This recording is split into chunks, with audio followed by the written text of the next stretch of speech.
The WNBA Rookie of the Year race is a topic that has generated a lot of discussion and debate this season. We've heard a range of opinions on the matter, from both knowledgeable and less informed sources. There has been a resurgence of the politics and sports genre, and this year's Rookie of the Year race is being touted as one of the most exciting and contentious since the days of Don V. Mitchell and Ben Simmons.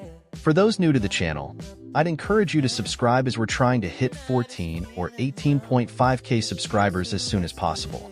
We're currently around 90 off the target, and while we may not make it by the end of the day, any help in getting there would be greatly appreciated. Earlier today on ESPN, there was an interesting discussion around the Rookie of the Year race. Caroline Peak, a respected basketball coach, argued that Angel Reese should be the Rookie of the Year.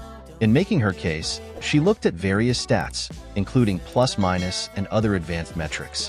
While the Indiana Fever have struggled and often lost games in ugly fashion, Peak contended that Reese's gritty work and dirty work have been crucial, whereas Caitlin Clark's contributions have been easier as a perimeter player. This take has sparked significant outrage, particularly in the wake of the dumbest argument made by Monica McNutt.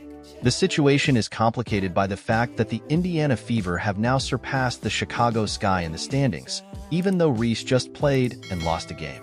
This is reminiscent of a prediction I made on Friday, and for the sake of memes, I believe it would be hilarious if someone were to tweet out, "Caitlin Clark is now Rookie of the Year," with a picture of the standings every time the leaderboard changes, and then do the same for Reese if the Fever lose their next game.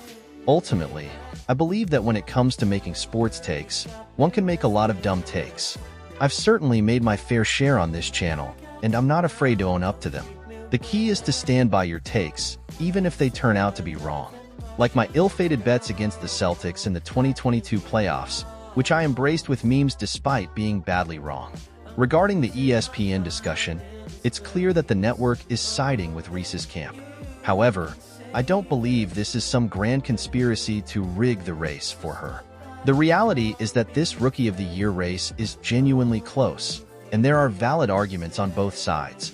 Caitlin Clark is undoubtedly an incredible talent and may be the best rookie this season, but the voters in the WNBA have historically favored bigs over guards when it comes to individual awards.